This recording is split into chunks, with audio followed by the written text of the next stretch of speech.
Hello friends, இன்னைக்கு நம்ம பார்க்க போகிறது ஜாப்பனி அனிமி சீரீஸான I am reincarnator season 1 episode 8 தான் இன்னைக்குள்ள வீடியோவில் பார்க்க போகிறோம். உங்களுக்கு இந்த வீடியோ பிடிச்சிருந்தது அப்படின்னா லைக் பண்ணிட்டு அப்படி மறக்காமல் நம்ம சேனலை சப்ஸ்கிரைப் பண்ணிடுங்க. கதை ரொம்பவே சீரியஸாக போகுது அப்படிங்கிறதுனால ரொம்பவே பெரிய இன்ஃபர்மேஷன் எல்லாம் எதிர்பார்க்காதீங்க. இதுக்கப்புறம் கதை கொஞ்சம் ஸ்லோவாக தான் போகும். சரி, வாங்க நம்ம இன்னைக்குள்ள கதைக்குள்ள போகலாம். இன்னைக்கு நம்ம பார்க்க போகிறது ஐ எம் ரீஇன்கார்னேட்டர் சீசன் 1 எபிசோட் 8. இப்போ ஒரு வழியா எலன் வந்துட்டு அந்த மெடிசன்ஸை ரெடி பண்ணியிருந்தா. பட் அவளுக்கு காய்ச்சல் வந்துருது.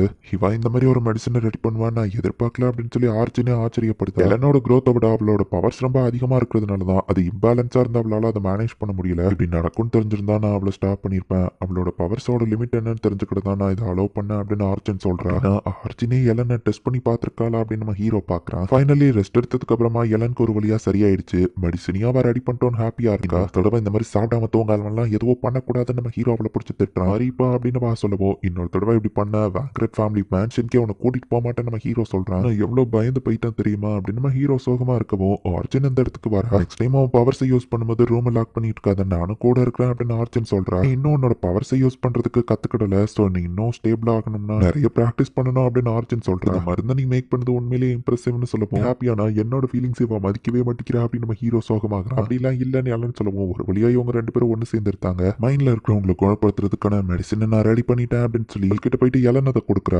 அப்படின்னு நம்ம ஷாக் ஆகுவோம். எலன் உண்மையிலேயே இன்கிரெடிபிள் அப்படின்னு நம்ம ஹீரோ பார்க்க என்ன பண்ணணும்னா அப்படின்னு சொல்லி டைரக்டா அந்த மைன் இருக்கிற இடத்துக்கு இவங்க எல்லாரும் போறாங்க. எலன் நேச்சுரலா அந்த இடத்துக்குள்ள சில்வர் இருக்கிற மாதிரி பாறைகளை செட் பண்ணி வச்சிருக்கா. ஸோ மைன்ஸ் தோன்றவங்களுக்கும் சில்வர் கோல்டன் எல்லாமே கிடைக்கும். ஹெல்ப்புக்கு ரொம்பவே தேங்க்ஸ் எலன் அப்படின்னு சாவல் சொல்றான். பெயின் கில்லர்ஸ், ஆன்டிபயோட்டிக்ஸ், அப்புறமா காய்ச்சலுக்கான மெடிசன் அப்படின்னு சொல்லி எல்லா மெடிசனையுமே அவ வந்துட்டு ஒவ்வொருத்தவங்களுக்கும் தகுந்தபடி கொடுக்குறா. அங்கிள், அப்பா அவங்க ரெண்டு பேர்கிட்டயும் சில விஷயங்களை டிஸ்கஸ் பண்ணணும்னு எலன் கூட்டிட்டு போறா. அப்படின்னு முக்கியமான விஷயம் கேட்கவோ சர்ச்சில் எல்லாருக்கும் ட்ரீட்மெண்ட் கொடுப்பாங்கன்னு கேள்விப்பட்டிருக்கேன். எசன்சியா அவங்களுக்கு கொடுத்தா ஹெல்ப்ஃபுல்லா இருக்கும், நான் கொடுக்கட்டுமா அப்படின்னு வா கேட்கறா. சரி, எந்த பிரச்சனையும் இல்ல, கொடுக்கலாம் அப்படின்னு சொல்லி உங்களுக்கு பெர்மிஷன் கொடுக்குறாங்க. பெர்மிஷன் கொடுத்ததுக்கு தேங்க்ஸ் அப்பா அப்படின்னு சொல்லி எல்லாம் ரொம்ப ஹாப்பி ஆகிறா. எல்லாரும் நம்ம ஹீரோவும் ரொம்பவே க்ளோஸா இருக்காங்க. பட் ரஃபிலியாவோ சாவலாம் அந்த மாதிரி இல்ல. ரஃபிலியாவுக்கு நோபல் லேடி எப்படி நடந்துக்கணும் அப்படின்னு சொல்லி டீச்சர் ட்ரைனிங் கொடுத்தா அவளுக்கு அது ரொம்பவே கடுப்பாகுது. அதனால நான் ஒன்னும் படிக்கலன்னா கேட்டு போயிட மாட்டேன் அப்படின்னு சொல்லிட்டு அவ அந்த இடத்துல இருந்து ஓடி போயிருந்தா. அடியால மீட் பண்ண அந்த இடத்துக்கு அவ போயிட்டு பாக்குறா. ஃபேமிலிக்குள்ள இவங்க வர்றதுக்கு முன்னாடி இத்தனை நாள் அவங்க அப்பாவை அவ பார்த்திருக்க மாட்டா. பட் இதுக்கப்புறம் அப்பா கூடவே ஃபுல்லா வாழ போறோம் அப்படின்னு சொல்லி ரொம்பவே ஹாப்பியா இருந்திருப்பா. அம்மா இதுக்கப்புறம் வேலைக்கு போக தேவையில்லை, எப்போ போய் கூடவே இருப்பாங்க, நான் ரொம்பவே ஆர்வமா இருக்கேன் அப்படின்னு சொல்லி ரஃபிலியா ஹாப்பியா இருந்திருப்பா.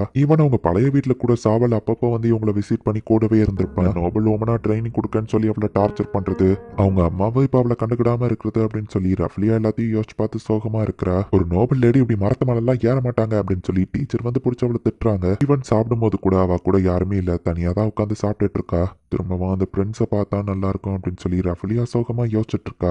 சீக்கிரமா திரும்பவும் வந்தா நல்லா இருக்கும் அப்படின்னு சொல்லி அவ யோசிக்கிறா. இன்னைக்கு திரும்பவும் லேடி எலன் அப்படின்னு சொல்லி மெய்ட்ஸ் பேசிட்டு இருக்கோம். ரஃபிலியா அதை கேட்டு கடுப்பாகிறா. மெய்டு அங்க இருந்து கிளம்பியிருந்தாங்க அப்படின்னு சொல்லி சாவலை பார்த்துட்டு ரஃபிலியா ஃபாஸ்டா ஓடி வந்தா. ஒரு நோபல் லேடி இப்படி ஃபாஸ்டா எல்லாம் ஓடக்கூடாது அப்படின்னு சொல்லவும் உங்ககிட்ட ஒரு முக்கியமான விஷயம் கேட்கணும் அப்படின்னு வா சொன்னா. உங்க அம்மா கிட்ட போய் கேளு, நான் கொஞ்சம் பிஸியா இருக்கேன் அப்படின்னு சாவல் சொல்லியிருந்தான். உடனே அவளும் அங்க இருந்து ஓடிட்டா. சாவல், உங்க பொண்ணு முக்கியமா ஏதோ பேச வந்திருக்கா, இப்படிதான் ட்ரீட் பண்ணுவியா, அப்பாவா பொறுப்பா நடந்துக்கோ, நான் எப்படி நடந்துக்கிறேன் அப்படின்னு நம்ம ஹீரோ சொல்றான். சாவலுமே கொஞ்சம் சோகமாக்குறான். ரஃபிலியாவா அவங்க அம்மா இருக்கிற இடத்துக்கு போய் பார்த்தா அவ குடிச்சிட்டு இருக்கா. அப்பா ரொம்ப மோசம் அப்படின்னு வா சொன்னா. அவங்க அம்மா அதை கண்டுக்கிட மாட்டேங்கிறா. லேடி ஆல்ரெடி அதிகமா குடிச்சிட்டீங்க போதும்னு மெய்டு சொன்னா. நீ இங்க இருந்து வெளியே போன. ரஃபிலியா மேல அவ தண்ணியை ஊத்த பக்கம் டக்குன்னு மெய்டு அதை தடுத்துட்டு இதுக்கு மேல நீங்க குடிக்க வேணாம் மை லேடி அப்படின்னு சொல்லி வைனா அங்க இருந்து எடுத்துட்டு போயிருந்தா.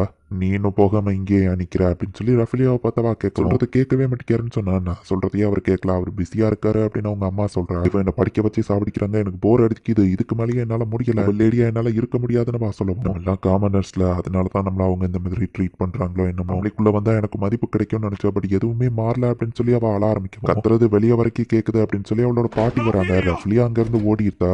அக்ரிகல்ச்சர் ஃபீல்டுக்கு ஃபெர்டிலைசர்ஸ் எல்லாத்தையும் அனுப்பி வைங்க அப்படின்னு சொல்லி சாவல் பேசிட்டு இருக்கான். ரோரன், கொஞ்சம் வெளியே இருக்கியா அப்படின்னு சொல்லி அந்த பாட்டி அவங்கள அனுப்பி வச்சுட்டு சாவல், இங்க என்னதான் நடக்குது, ஆரியா விஷயத்துல உங்க அம்மா கேட்கவும் அதை நானே தெரிஞ்சுக்கணும்னு தான் நினைக்கிறேன் நம்ம சொன்னேன். அப்படியே விட்டுற போறியா, ரஃபிலியா தான் இதுல ரொம்ப பாதிக்கப்படுறா, உங்க அம்மாவை தவிர்த்து அவ அந்த வீட்டுல இருக்கிற எல்லாத்தையும் எதிரி மதர்த்தா பாக்குறான்னு அவ பாட்டி சொல்றாங்க. ரஃபிலியா பிறந்ததுல இருந்தே நான் அவ கூட இல்ல, சோ அவ கூட எப்படி பேசணும், எப்படி இன்ட்ராக்ட் பண்ணணும் ஒரு அப்பாவா எனக்கு தெரியல அப்படின்னு அவன் சொன்னா. நீயே குழப்பத்துல தான் இருக்கியான்னு அவங்க அம்மா பாக்குறாங்க. மேபி அவளை அகாடமியில ஜாயின் பண்ண வச்சா மத்த பசங்களை பார்த்து அவ கத்துக்கிடுவாளா அப்படின்னு சொல்லி அவன் யோசிக்கவும் அதை தவிர்த்து நமக்கு வேற ஆப்ஷன் இல்லைன்னு அவங்க அம்மாவை யோசிக்கிறாங்க. மாதிரி ஏன் ரஃபிலியா இருக்க மாட்டேங்கிறா அப்படின்னு சொல்லி அவன் யோசிச்சா நீயும் ரஃபிலியாவையும் கம்பேர் பண்றது நிறுத்து. உங்க 2 பேரும் வேற பர்சன், அதை மறந்துடாத அப்படின்னு அவங்க அம்மா திட்டுறாங்க. ரஃபிலியா நம்பக்கூடிய ஒரே பர்சன் அவங்க அம்மா தான். பட் அவ கேட்கிற நிலைமையில இல்ல. ரஃபிலியாக்கு நம்ம மேல இன்னும் நம்பிக்கை வரல. நம்ம தான் அதுக்கு தகுந்தபடி நடந்துக்கிடணும். ஒரு ஹஸ்பண்டாவும் அப்பாவாவும் நீ தான் உங்களை டேக் கேர் பண்ணிக்கிடணும் அப்படின்னு சொல்லிட்டு அவ அங்கிருந்து கிளம்புறா.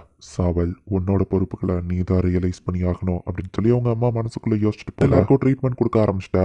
நாளைக்கு நைட்டு ரெஸ்ட் எடுங்க, 3 வேளையும் சாப்பிட்டதுக்கு அப்புறமா இந்த மாத்திரையை போடுங்க அப்படின்னு எலன் கொடுக்குறான். பிரின்சஸ் எல்லாரும் இப்போ உங்களை அப்படிதான் கூப்பிடுறாங்க அப்படின்னு சொல்லி அவன் சொல்லிட்டு போறான். எலன் டயர்டா இருந்தா ரெஸ்ட் எடுத்துக்கோ அப்படின்னு நம்ம ஹீரோ சொல்லவும், டயர்டா இல்ல அப்பா அப்படின்னு வா சொல்றா. அங்கிள் ஈவன் பாதிக்கப்படாதவங்களுக்கும் அட்வான்ஸ்டா ட்ரீட்மெண்ட் கொடுக்க சொன்ன முடிவு நல்லா இருக்கு அப்படின்னு எலன் சொல்றா. டவுன் சென்டர்லயும் நீ எல்லாருக்கும் ஹெல்ப் பண்ணணும்னு கேள்விப்பட்டேன், உங்களால தான் பாசிபிள் ஆச்சு, ரொம்ப தேங்க்ஸ் அங்கிள் அப்படின்னு சொல்லி சாவலாவா கட்டி பிடிக்கவும் நம்ம ஹீரோ கொஞ்சம் பொறாமப்படுறான். ஏ லைன் அப்படின்னு சொல்லி நம்ம ஹீரோவில் வந்து கட்டி பிடிச்சா சாவலோட தோல் மேல ஏறி அவ உட்காந்துக்கிறா. நீ என்னோட தோல் மேலே ஏறி உட்காந்துக்கலாம் அப்படின்னு நம்ம ஹீரோ சொன்னா. நீங்க அங்கிளை விட ஹைட் கம்மியா இருக்கீங்கன்னு வா கலாச்சிருத்தா. விட்டுட்டு நீங்க மட்டும் தனியா என்ஜாய் பண்ணிட்டு இருக்கீங்க அப்படின்னு சொல்லி ஆர்ச்சின் அந்த இடத்துக்கு வந்துருத்தா. நீங்க இங்க இருந்தீங்கன்னா ஃபாரஸ்ட் வளர்ந்துரும் அப்படின்னு எல்லாம் சொல்லவும், இது நியாயமே இல்ல, நானும் என்ஜாய் பண்ணணும்னு ஆர்ச்சின் அடம்பிடிக்கிறா. அம்மா சின்ன குழந்தை மாதிரி நடந்துக்கிடாதீங்கன்னு எல்லாம் சொல்றா. ஜாலியா என்ஜாய் பண்ணிட்டு இருக்கீங்க, எலனுக்கு நானும் ஹெல்ப் பண்ண வந்திருக்கேன்னு சொன்னா. அம்மா இது என்னோட ஜாப், நானே இதை பாத்துக்கிட்டேன் அப்படின்னு எல்லாம் சொல்லவும், என்னைய மட்டும் தனியா விடாதீங்க அப்படின்னு ஆர்ச்சின் சொல்லிட்டு இருந்தா. நம்ம ஹீரோ அவளை கூப்பிட்டு சமாதானப்படுத்துறான். அப்பா இப்படிதான் அம்மாக்கு நிறைய செல்லம் கொடுத்து கெடுத்துட்டாரு அப்படின்னு எலன் சொல்றா. சரி நான் போயிட்டு வரேன் அப்படின்னு சொல்லி எலனா அவங்க கூட ஜாயின் பண்ணிக்கிட்டு எல்லாரும் வீட்டுக்கு கிளம்புறாங்க. ரஃபிலியா அண்ட் அவன் ஒய்ஃப் கூடயும் நம்ம இப்படிதான் க்ளோஸா இருக்கணும் அப்படின்னு சொல்லி சாவல் புரிஞ்சுக்கிறான். வீட்டுக்கு வர்றதுக்கு முன்னாடி ரஃபிலியா அவன் கிட்ட ரொம்பவே பாசமா இருந்திருப்பா.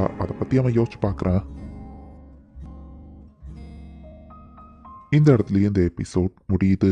சாவல்கோ பாசம் இருக்கதான் செய்யுது, பட் ரஃபிலியா கிட்ட அதை எப்படி காட்டணும்னு அவனுக்கு தெரியல. அண்ட் எலன் ரொம்ப மெச்சூர்டா இருக்கா, அதே மாதிரி ரஃபிலியா இருக்கணும்னு அவன் எதிர்பார்க்கறதும் தப்புதான். ஒரு பக்கம் எலன் எல்லாத்துக்கும் ட்ரீட்மெண்ட் கொடுக்க ஆரம்பிச்சிட்டா, இன்னொரு பக்கம் ரஃபிலியா பிரச்சனை ஓடிட்டு இருக்கு. என்ன நடக்க போகுது நெக்ஸ்ட் எபிசோட் பார்த்து தெரிஞ்சுக்கோங்க. தேங்க்யூ ஃபார் வாட்சிங்.